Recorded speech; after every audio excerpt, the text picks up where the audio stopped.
Ceci pour vous dire que selon l'une des versions du livre d'Enoch, après le déluge, la descendance de Noé va toujours enfanter des Néphilim. Et c'est pour ça que dans d'autres versions, je vais lire, dans d'autres versions, il est dit que les Néphilim étaient sur la terre en ce temps-là. Et aussi après, les fils de Dieu, les habitants du ciel continuaient toujours à avoir des rapports avec les femmes. La preuve, on vous dit que 8 personnes ont été sauvées. Réfléchissons un peu, deux secondes. On vous dit que 8 personnes ont été sauvées dans le déluge.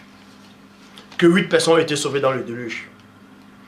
Noé, sa femme, ses 3 belles-filles et ses 3 fils. Avec quelques animaux de chaque espèce, tout ça, bon et mauvais. Bon. Et que tout le reste a péri sur la terre.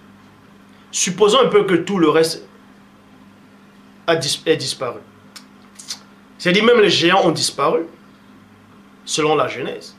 Pourquoi donc dans Nombre, on retrouve encore des Anakim, les géants, qu'ils ont dit on a parcouru le pays. C'est un pays où il y avait des géants.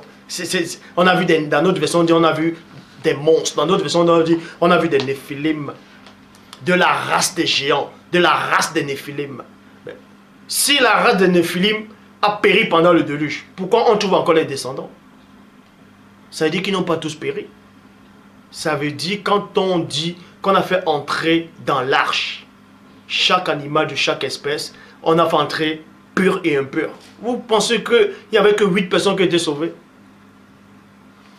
Vous pouvez même regarder dans le récit sumérien, qui est plus ancien que la Torah. On parlait d'un homme aussi, exactement le Noé de la Bible. Il a été sauvé, sa famille. Et aussi, il y a les artisans qui aussi ont été sauvés, parce qu'il y avait des gens qui l'ont aidé à construire l'arche, selon le récit sumérien.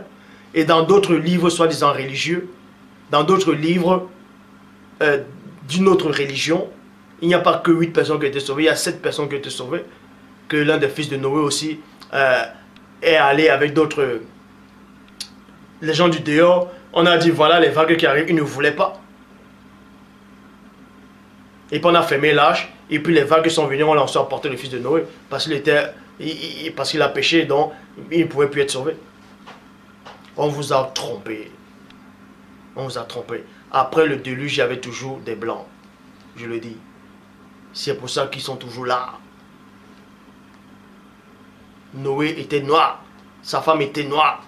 Ses enfants étaient des noirs. Et les blancs sont arrivés comment après le déluge? Parce qu'ils ont aussi été sauvés lors du déluge. C'est comme ça. C'est comme ça. Mais puisqu'ils sont toujours là. Et les géants, tous les géants n'ont pas péri. Le livre d'Enoch dit quoi? Que les géants, on va faire périr les corps physiques. Ils vont rester en tant que mauvais esprits. C'est ce qu'on appelle des démons.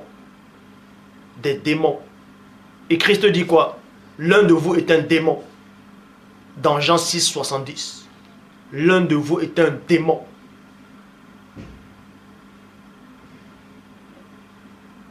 Dans Jean 6, l'un de vous est un démon. Vous allez me dire, mais est-ce qu'il y a un démon fait de chair? Un démon, c'est quoi? Un démon, c'est un fils du diable. C'est un fils d'un être spirituel qui vient d'en haut.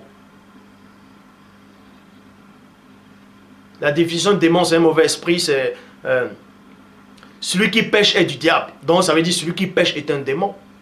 Parce que les démons, c'est l'union entre les anges et les humains. Si vous ne savez pas.